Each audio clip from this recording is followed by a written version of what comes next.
Voters approved a bail reform constitutional amendment when they signed off on 2 ballot questions on Tuesday. The amendment allows judges to consider past convictions for violent crimes when setting bail for a violent crime suspect. Judges can also set the conditions of release to protect the public from serious harm.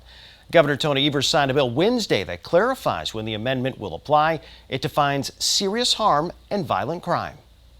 Joining me again this week, Jessie Opoien, the Capitol Bureau Chief at the Cap Times. Thanks again, Jessie, for coming on. Glad to be here. So with the Janet Protasewicz victory, liberal judges have now won 3 of the last 4 state Supreme Court elections. And other than Ron Johnson, Democrats really have struggled at statewide elections as well in recent years. Should the Republican Party be worried? Yeah, I think they should. I talked to one Republican strategist after election night who quoted a little Taylor Swift and said, you know, Republican leaders are going to have to look at themselves at some point and say, it's me. Hi, I'm the problem. It's me. And I think they're going to have to do some soul searching now because they're struggling a little bit. They had some victories, you know, that you can glean, like you said, Ron Johnson, Dan Knodel in the special election in the state Senate. So, you know, it's not all losses for them, but they've had some pretty high profile losses in the last few years. Wasn't expecting Taylor Swift to come up in this interview, but I appreciate that it did. Thank you so much for that. Now, you mentioned one of the bright spots there for Republicans this week was Dan Knodel won that open Senate seat. That gives him a supermajority in the Senate. There was some talk. Knodel himself mentioned the words impeachment for certain positions. But from what we've heard since the election, do you really expect any impeachments at any point?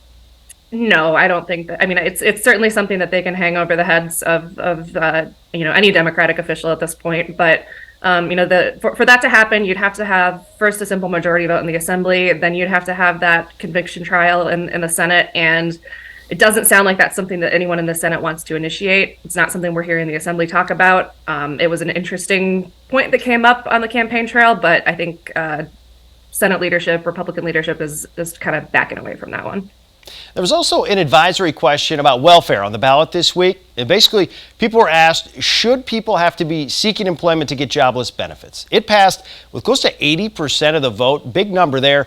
Now, we've seen a rush of bill proposals this week trying to capitalize on that sentiment. Is this something that you think maybe Republicans in particular might try to capitalize on?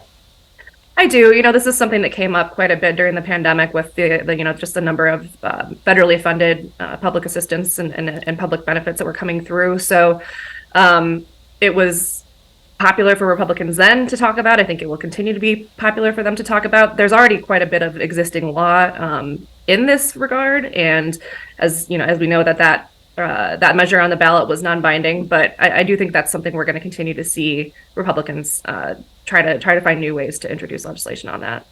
Now, there were a couple of binding referendums. Those were the 2 cash bail referendum questions. They also passed easily this past week. Governor Evers then signed the Republican bill related to this amendment. So this is all a done deal, right? They're moving ahead with all of this, and it had, in the end, bipartisan support across the board almost. That's right. Yeah. It went through the requirements in the legislature. It passed with pretty, you know, overwhelming support with the voters. And as you said, it had bipartisan support. Both of the state Supreme Court candidates running supported it. So at this point, it's just time for it to, you know, the implementation process to work through. Now that we've made it through the election, is it time now for the state budget battle to really ramp up here? Have we seen some signs of that already starting? Yes, agencies are giving their briefings to the Joint Finance Committee. The Joint Finance Committee is on the road, holding sessions throughout the state to get input from voters in districts who can't necessarily make it to the Capitol. So as we wind down from the election, we don't have much time to recover before we fully swing into state budget season.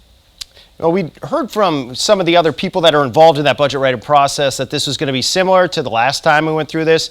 Are you getting the impression that it is going to be similar, maybe from the stance that both sides are taking already as they kind of jockey for position? I think for the most part, yes. You know, Republicans are going to throw out most of what the governor proposed, and they will keep some of it at the end of the day. You know, we have definitely heard kind of more tones of compromise since the election, and I would guess that will continue, certainly also based on just the most recent results. Republicans are in a little bit more of a vulnerable state. So we may see some more compromise, but I do think that, you know, overall, it's going to mirror what we've seen in the last time. Are we also seeing positioning for 2024, for that cycle of elections coming up? Because obviously it's going to be a big one nationally and in the state. Yeah, we don't really get much time off between elections here. I think it's just kind of a constant state in Wisconsin. So, the state Supreme Court race kind of put a spotlight on 2024 with the idea that, any election, whether it's the U.S. Senate race or the presidential election, may end up coming before the court. And obviously the new makeup changes how that would result. That's a lot of steps ahead, so I'm trying not to think too much about it, but it's definitely the next thing on people's minds. And I think we're going to probably hear an announcement from Tammy Baldwin soon on her plans, so we can expect that to ramp up even more. The political news never rests, and neither do you. Jessie Opoien, thank you much for the time again this week. Glad to be here.